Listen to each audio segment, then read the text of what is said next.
So ito na guys ang pagpapatuloy ng aking drama, este ng kwento. Kaya naman nung nagka-date sinabi ko agad sa sarili ko guys na i-grab ko na agad ito at baka maubusan na naman kami ng ticket. And ang perfect din ng timing ni Lord kasi natanggap ko na rin yung payment sa 10 dance sessions na itinuro ko sa mga bata para sa kanilang contest. Wow! Sa totoo lang guys, sobrang na-guilty din kasi ako sa nangyari. Never siya nag-demand noon ng mamahaling ticket, yung Jenad na mumurahin at malayo sa stage. Masaya na daw siya doon, basta ma-feel niya lang daw yung vibes na mapanood ng live ang mga idol niya. Tapos yun nga, hindi ko pa napagbigyan. Sobrang tagos sa dibdib guys, at biglang nag-flashback yung halos buong buhay niya mga needs lang talaga namin ng mga kids ang inuunan niya kahit wala na matira para sa kanya. Kaya hindi naman siguro kalabisan kung mapagbigyan ko siya ngayon sa gusto niya. Advance Christmas gift ko na rin siguro ito at sobrang tagal ko na rin siyang hindi nareregaluhan. And I think ito na yung perfect gift at reward para sa lahat ng pagod at sacrifices niya. So nandito na pala ako guys sa pupuntahan ko dito sa SM Santo Tomas. At bago ko ipakita yung ginawa ko dito sa SM, ito muna ang nangyari kanina pagkahatid ko sa kanya sa trabaho. Hindi ba alas 5 dito? Hindi ba alas 5? Bakit? Check mo nga. Paano? Alas 5 pa, kagabi pa ang 8 o'clock nag-ano ticket. Oh, hindi sold out na naman yan mamaya. Ba't ba lagi mong Sinasabi ko lang para sure na di ka na magagalit. Maganda may maayos na usapan. Sure na ako naman. Para may pagkalitan lang sa mga plano. Hinihintay ko lang muna siya guys makapasok sa loob at may kailangan muna ako ipaprint at dito lang kasi yun sa harap ng work niya. One eternity later. So ito na guys yung pinaprint kong claim ticket voucher na dahilan kung bakit ako nandito ngayon sa SM. Hindi niya kasi alam na kagabi habang busy siya sa paglilinis ng kuko, nagsisimula na akong mag-register, pumili ng upuan at bumili ng ticket namin. At pagkabili ko nga ng ticket, sinabi ko na lang kunwari na nahihirapan ako mag-register online at sa SM na lang kami mismo bibili kinabukasan pag out niya sa trabaho. Sold out na ulit. Ha? Walo. May day 3 pa yan.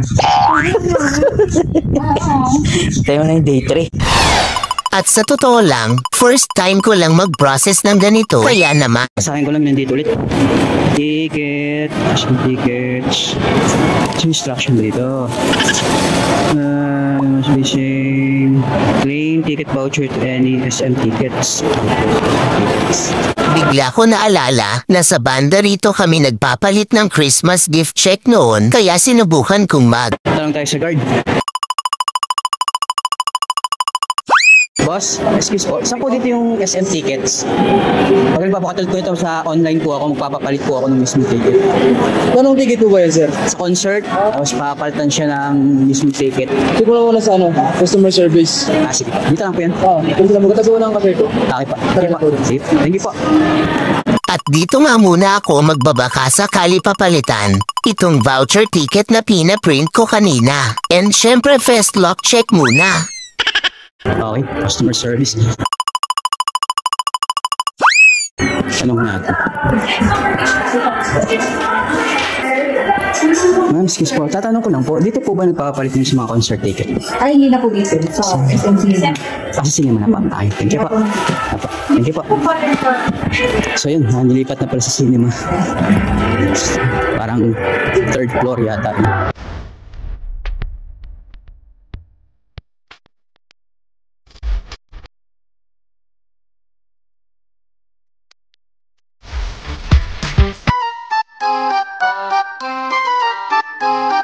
Yun lang, gusto nyo palabas.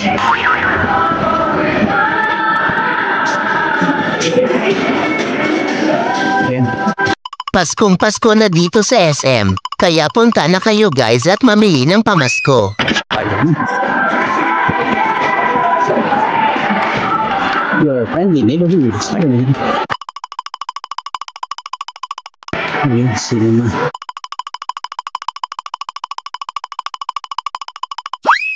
Yung sakto. Pagkalabas natin, sinimagad yung katapat. Tanong na lang natin yung dito.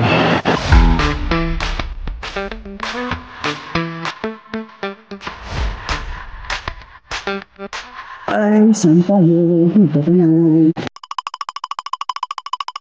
Showing yun.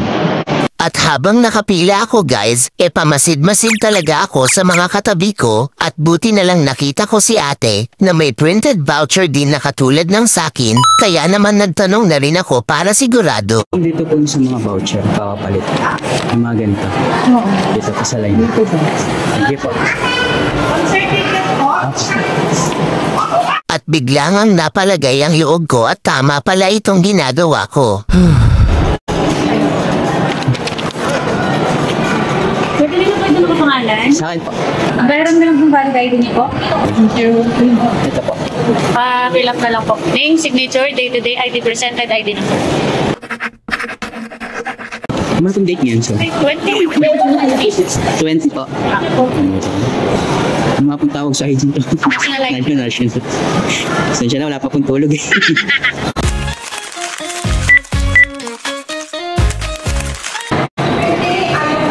Sige po, ano po? Okay na. And heto na guys, ang real, actual and original ticket, secured na.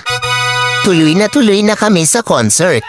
At habang palabas na ako ng SM, ay nagpo-forward siya sa akin ng mga updates galing sa sinalihan niyang GC ng mga sex bomb fans. And since wala siyang kamalay-malay na may ticket na ako, dini-discourage ko na siya sa mga reply ko. Sabay bago ng plano, kaya todo dawa ako ng dahilan, huwag lang kami matuloy sa SM pag-out niya.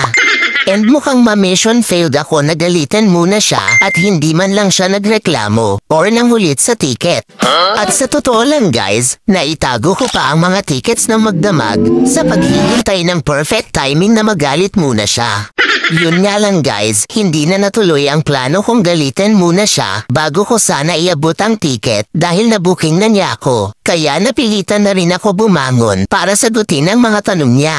At dahil napahaba na naman ulit itong kwento ko, gagawan ko na lang guys ng part 3 kung paano niya ako nabuking at kung ano ang actual reaction niya sa ginawa ko. Thank you so much guys for watching. Sabi kanina, lutang ako. Yung national ID ko, nakalimutan ko kung anong tawag.